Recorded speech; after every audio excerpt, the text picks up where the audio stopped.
بسم الله الرحمن الرحيم نحمد ونصلي على رسوله الكريم أما بعد على نبينا محمد صلى الله عليه وآله وسلم وآله وأصحابه أجمعين. آج قسط نمبر 2 سید قطب شہید کی کتاب المستقبل لہذا الدین یعنی اسلام کا روشن مستقبل. سورہ آل عمران آیت نمبر 83. کیا یہ کافر خدا کے دین کے سوا کسی اور دین کے طالب ہیں حالانکہ سب اہل آسمان و زمین خوشی یا زبردستی سے خدا کے فرمان بردار ہیں اور اسی کی طرف لوٹ کر جانے والے ہیں. اس دین کے سرچشمے سے پوچھنے والا اسلامی اسلوب اسلامی تاریخ کے کسی خاص دور کا تاریخی نظام نہیں ہے اور نہ یہ انسانیت کی کسی خاص نسل اور سوسائٹی کا کوئی مقامی نظام ہے، بلکہ یہ تو ایک قائم اور دائم اسلوب ہے جسے اللہ تعالیٰ نے انسانیت کی حیات کے لیے پسند فرمایا ہے تاکہ انسان کی پوری زندگی اسی محور کے گرد گھومے جس میں اللہ کی خوشنودی ہے، اور اسی معینہ نظم کے تحت جس کے تحت اللہ تعالیٰ اسے رکھنا چاہتا ہے تاکہ یہ زندگی اسی اعلیٰ ترین صورت میں رہے جس میں اللہ تعالیٰ نے انسان کو غیر اللہ کی بندگی سے نکال کر عزت کی مقام پر فائز کیا ہے. یہ اسلوب زندگی ایک عالمگیر حقیقت ہے جو انسانیت کے سامنے ان کائناتی اور دائمی قوانین فطرت کی طرح قائم ہے جو ابتدائے افرینش سے کائنات میں کار فرما ہے اور آج بھی اور کل بھی رہیں گے، اور بنی نوع انسان جن آلام و مصائب سے دوچار ہیں وہ اسی بنا پر ہیں کہ وہ اس عالمگیر حقیقت کے خلاف چلتی ہیں. لوگ یا تو مکمل طور پر اللہ کے عطا کردہ اسلوب زندگی کے مطابق زندگی بسر کریں، یعنی وہ مسلمان ہوں، یا کسی دوسرے انسان کے اپنے بنائے ہوئے اسلوب کے مطابق زندگی بسر کریں کہ وہ اس جاہلیت میں ہوں جس سے ہمارا دین بالکل لا تعلق ہے اور جس کی بنیاد ڈھانے اور اسے اساسی طور پر تبدیل کرنے اور لوگوں کو بندوں کی بندگی سے نکال کر اللہ وحدہ لا شریک کی بندگی کی طرف لے جانے کے لیے دین اسلام آیا تھا. لوگ یا تو مکمل طور پر اللہ کے عطا کردہ اسلوب کے مطابق زندگی بسر کریں کہ وہ کائنات کے قوانین قدرت، فطرت وجود اور اپنی فطرت سے ہم آہنگ ہوں، یا کسی دوسرے انسان کے بنائے اسلوب کے مطابق زندگی بسر کریں کہ کائنات کے قوانین قدرت کے خلاف اور فطرت وجود اور نوامی سے فطرت خود اپنی فطرت سے متصادم ہوں. اس تصادم کے تباکن نتائج زود یا بدیر ظاہر ہو کر رہیں گے. ہمیں یقین ہے کہ لوگ اللہ اور اس کے عطا کردہ اسلوب زندگی کی طرف لوٹیں گے اور یہ کہ مستقبل میں بالیقین یہی دین سربلند ہوگا. اسی طرح ہمیں اس بات کا بھی یقین ہے کہ اس دین کو جیسے ہر عملی اور شعوری میدان میں انسان کو واقعی زندگی کا اسلوب ہونے کی حیثیت حاصل ہے، اپنی فطرت سے ہٹانے میں صرف کی جانے والی ساری کوششیں ناکامی اور شکست سے دوچار ہوں گی. اس ناکامی و شکست کے آثار ظاہر ہو چکے ہیں کیونکہ انسان کی زندگی اور امور دنیا سے علیحدگی اسی دین کی فطرت نہیں، بلکہ یہ کسی دین کی بھی فطرت نہیں.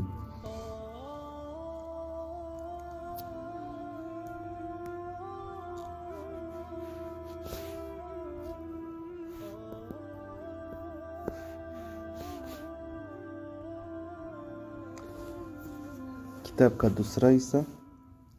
ہر دین ایک ضابطۂ حیات ہے.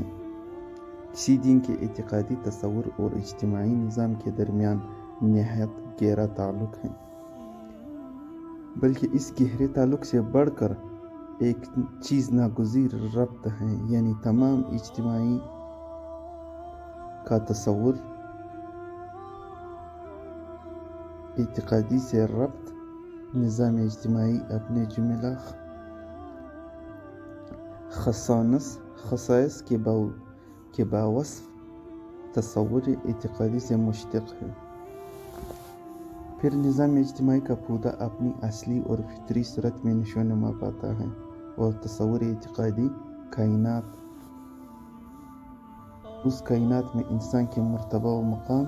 اور اس کے انسانی وجود کی غرض و غایت کی جو تشریح پیش کرتا ہے، یہ نظام اجتماعی مکمل طور پر اس کے مطابق ہو جاتا ہے۔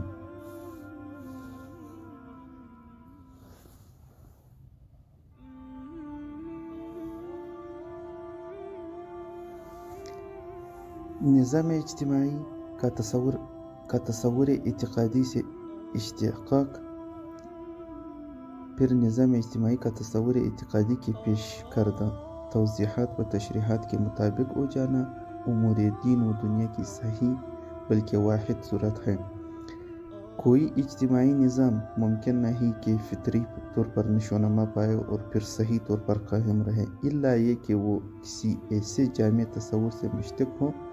جس میں حقیقت کائنات، حقیقت انسان اور اس کائنات میں انسان کے مرتبہ و مقام اور اس کے انسانی وجود کی غرض و غایت کے حدود متعین کیے گئے ہوں۔ ہر نظام اجتماعی کا مقصد یہ ہونا چاہیے کہ وہ وجود انسانی کی غرض و غایت معلوم کرے، انسان کو اس کائنات میں اپنے مقام کی بدولت جو حقوق حاصل ہیں وہ اس کے طرز عمل کو متعین کرتے ہیں، اور ان وسائل کو متعین کرتے ہیں جنہیں وہ اپنے مقصد وجود کو حاصل کرنے کے لیے استعمال کر سکتا ہے۔ نیز انسان اور کائنات کا تعلق کے حدود بتاتے ہیں، اور انسان اس کے بنائے ابنائے جنس اور اس کے مختلف اداروں کے باہمی روابط کی نوعیت کی تعین کرتے ہیں۔ اسے اجتماعی نظام کے نام سے تعبیر کیا جاتا ہے۔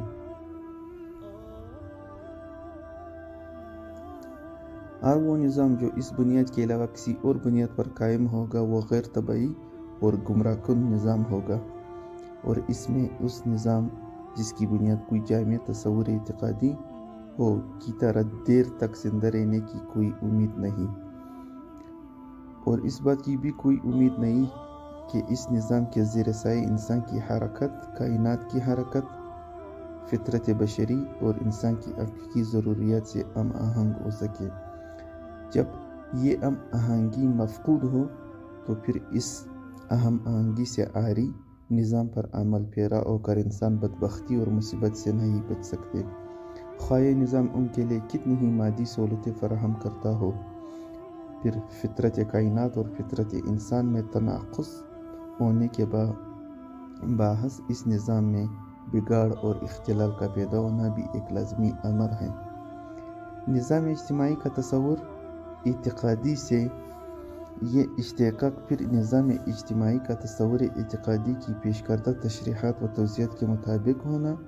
تصور اعتقادی اور نظام اجتماعی کے باہمی رشتہ و ربط کا ایک سبب ہے۔ یہ عین ممکن ہے کہ ایک چیز آگے چل کر نہ صرف نظام اجتماعی بلکہ زندگی کے پورے نظام، یعنی انسان کے افکار و احساسات، اس کے اخلاق و عبادات اور دیگر شعائر بندگی اور اس زمین میں انسان کی ہر حرکت کو محیط ہو۔ اس حقیقت کو بانداز دیگر یوں بیان کر سکتے ہیں کہ ہر دین ایک تصور اعتقادی ہونے کے سبب نظام حیات بھی ہے۔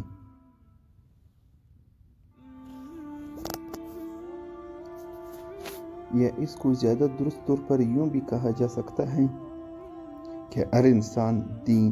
ہر دین ایک نظام حیات اس بنا پر بنا ہے کہ اس میں وہ اعتقادی تصور بھی شامل ہوتا ہے جس سے کوئی اجتماعی نظام جنم لیتا ہے، بلکہ وہ نظام زندگی جنم لیتا ہے جو اس دنیا کی زندگی میں انسان کی جملہ سرگرمیوں کو منضبط کرتا ہے۔ اس طرح اس بات کا عکس بھی صحیح ہے کہ زندگی در حقیقت نظام دین ہی ہے، اور کسی انسانی گروہ کا دین وہ نظام زندگی ہے جو اس گروہ کی زندگی کو منضبط کرتا ہے۔ اگر یہ نظام زندگی اللہ تعالیٰ کا بنایا ہوا ربانی تصور اعتقادی سے مستنبط ہو تو اس نظام کی حامل جماعت اللہ کے دین کی پیروی سمجھی جائے گی۔ اگر یہ نظام کسی بادشاہ کا بنایا ہوا ہو یا کسی امیر قبیلے یا قوم کا بنایا ہو کسی امیر یا قبیلے یا قوم کا بنایا ہوا ہو، کسی بشری تصور، مذہب اور فلسفے سے مستنبط ہو، تو اس نظام کی جماعت بادشاہ کے دین یا امیر کے دین یا قبیلے کے دین پر ہوگی، اور وہ اللہ کے دین میں داخل نہیں سمجھی جائے گی، کیونکہ وہ اللہ وحدہ لا شریک کے دین سے مستنبط نظام زندگی پر عمل پیرا نہیں ہوتی۔ فلسفہ اجتماعیت اور اس کے مذاہب و نظریات کے ماہرین اس حقیقت کی تصریح و توضیح سے ہچکچاتے رہے۔ حقیقت یہ ہے کہ پہلے وہ کچھ عقائد کا تعین کرتے ہیں، پھر چاہتے ہیں کہ لوگ انہیں اپنی زندگی میں اپنائیں، اور وہ ان اجتماعی، وطنی، قومی عقائد کو دینی عقیدے کی جگہ دینا چاہتے ہیں۔ اشتمالیت، اشتراکیت محض ایک اجتماعی نظام کا نام نہیں، بلکہ وہ ایسا اعتقادی تصور ہے جس میں کائنات کی مادی توجیہ بطور اساس اس کے کام کرتی ہے، اور اس مادیت میں متناقضات موجود ہیں جو سارے تغیرات اور انقلابات کو جنم لیتی ہیں۔ اس تصور کو جدلیاتی مادیت سے تعبیر کیا جاتا ہے، کیونکہ یہ تاریخ کے اقتصادی توجیہ پر اور حیات بشری کے تغیرات کو آلات پیداوار کے تغیر میں تبدیل کر دینے کی بنیاد پر قائم ہے۔ لہٰذا یہ محض ایک نظام اجتماعی نہیں، بلکہ یہ تو ایک تصور اعتقادی ہے جس پر نظام اجتماعی قائم ہے یا قائم ہونے کا مدعی ہے، قطع نظر اس کے کہ اصلی تصور اور موجودہ نظام کی حقیقت میں کیا فرق اور بعد ہے۔ اختلاف کی خلیج کتنی وسیع ہو چکی ہے۔ یہی صورتحال ان اسالیب زندگی اور اس کے موجودہ ترکیبی عناصر کی ہے جنہیں ان کے ماننے والے عقائد کے نام سے پکارتے ہیں۔ وہ کہتے ہیں کہ ہمارا اجتماعی عقیدہ، یا ہمارا وطنی عقیدہ، یا ہمارا قومی عقیدہ۔ یہ سارے تعبیرات اس حقیقت کی بالکل ٹھیک طور پر نشاندہی کرتی ہیں کہ زندگی کا ہر اسلوب یا زندگی کا ہر نظام ہی زندگی کا دین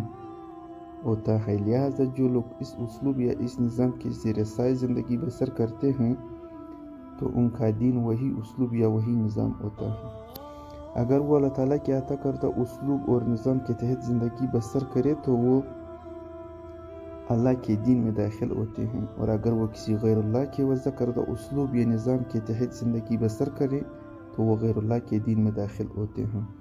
یہ حقیقت اتنی بدیہی اور واضح ہے کہ ہم اس مزید بحث کی ضرورت محسوس نہیں کرتے۔ اس سادہ سی حقیقت کو مد نظر رکھتے ہوئے اگر دیکھا جائے تو کوئی دین بھی محض وجدانی عقیدہ نہیں جو انسان کی عملی زندگی سے بالکل بے تعلق ہو۔ نہ وہ دین صرف چند شعائر عبادت کا مجموعہ ہو سکتا ہے جنہیں اس دین کے ماننے والے انفرادی یا اجتماعی طور پر ادا کرے، اور نہ وہ کوئی شخصی احوال کا نام ہے جو اس دین کی شریعت کے تابع ہوں، جبکہ زندگی کے دوسرے پہلوؤں پر کسی دوسرے منبع و مصدر سے ماخوذ شریعت کا حکم چلتا ہو، اور یہ منبع و مصدر کسی اور اسلوب زندگی کی نشاندہی کرتا ہو جو دین اللہ سے مستنبط نہ ہو۔ کوئی بھی شخص لفظ دین کے مفہوم کو نہیں سمجھ سکتا اگر وہ کسی ایسے دین الہی کے وجود کا امکان کا تصور کرے جو لوگوں کے وجدان ہی میں مقید ہو، یا وہ شعائر عبادت یا شخصی اعمال ہی تک محدود ہو، اور زندگی کی ساری حرکت اور دوڑ دھوپ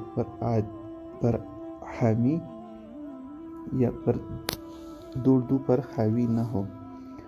اور عملی زندگی پر اس کی عملداری نہ ہو، اور لوگوں کی زندگی کا زمام کار اس کے ہاتھ میں نہ ہو، اور ان کے تصورات، افکار، احساسات، اخلاق اور مختلف روابط میں رہنمائی نہ کرتا ہو۔ نہیں، اللہ کی طرف سے ایسا کوئی دین نہیں جو صرف آخرت کی کامیابی کا ایک ذریعہ ہو اور دنیا میں کامرانی کے حصول کے لیے انسان کے وضع کردہ ادیان کو اپنانے کا حکم دے۔ حقیقت کائنات اور حقیقت بشری کا یہ ایک مذاق خیز تصور ہے۔ اس خود ساختہ اور ایجاد بندہ تقسیم کا متقاضا یہ ہے کہ زندگی کے ایک پہلو کی تنظیم اور نگرانی اللہ سبحانہ وتعالیٰ کے لیے مخصوص ہو، اور دوسرے بہت سے پہلوؤں کی تنظیم اور نگرانی اللہ کے سوا دوسرے ارباب کے لیے مخصوص ہو۔ یہ تصور انتہائی مضحکخیز ہے، اتنا مضحکخیز کہ اس نہج پر جو لوگ سوچیں گے انہیں خود اپنے آپ پر،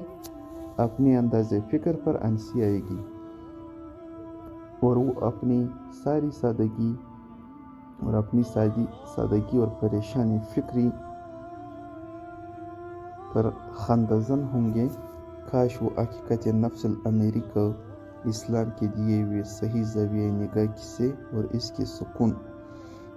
بخش اور حیات میں رہنما نور سے دیکھتے۔ انسان کی شخصیت اپنی طبیعت اور فطرت کے اعتبار سے ایک وحدت ہے، ایسی وحدت کہ جو اپنے سارے وظائف زندگی ایک نظم کی صورت ہی میں سر انجام دیتی ہے۔